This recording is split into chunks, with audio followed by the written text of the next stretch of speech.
દમયંતી સાથે મળાવી દે, જગતની શ્રેષ્ઠ સુંદરી. અને પછી આ નળને નળ હંસને છૂટો મૂકે છે. અને આ જ્યાં દમયંતી હતી, જે ઉદ્યાનમાં નાનકડું તળાવ હતું અને એને કિનારે વિહરતા હતા, ત્યારે આ હંસ હે નળ નળ હે નળ, આ નળ નળ બોલતો હતો હંસ. ત્યારે દમયંતીને કુતૂહલ થયું કે આવું કેમ બોલ્યા કરતો હશે. એટલે એને પકડું પૂછ્યું કે પણ કઈ હંસ પકડાય નહીં. તો આ દમયંતીએ શું કર્યું કે આ દરિયા તળાવને કિનારે ઢવો જે હતો, ઊંચું મોટું ઘાસ હતું, એમાં પોતે છુપાઈ ગઈ. અને એણે આમ પાણીની અંદર હાથ નાખ્યો. પછી કમળ નીકળે ને એમ એના પાંચે આંગળા આમ રાખ્યા. અને એને ઓલો કમળ લાગે, અને કમળ ઉપર ભમરો હોય એટલે એમાં પાછું જાંબુડું મૂક્યું. એટલે આમ રાખ્યું, બાકી દમયંતી દેખાય ને એટલે કે હમણાં હંસ ફસાશે. હંસને ખબર હતી, પણ હંસને તો પકડાવું હતું. એટલે હંસ છે ને એ ત્યાં આવે ને દમયંતી પગ પકડી લે છે. અને પછી પૂછે છે કે આ તો નળ નળ બોલે છે એ કોણ?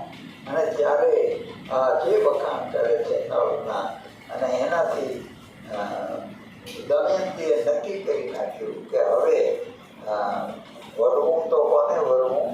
નળને જ વરવું. નળરાજાને વરવું એવી કુંવરીએ ઈચ્છા કરી. અને પછી હંસ પાછો નળને જઈને પણ કહે છે, અને સ્વયંવર રચાય છે. બધા રાજાઓના વર્ણનો બધું છે, એમાં હસો આવે છે, પણ જ્યારે નળ આવે ત્યારે સૌ શબ્દ થઈ જાય છે કે આની સિવાય કોણ છે. દેવોને પણ એમ થયું કે ચાલો આપણે પણ દમયંતી તો વરવા જેવી છે, એટલે દેવો પણ આવે છે, ઇન્દ્ર, અગ્નિ, વરુણ.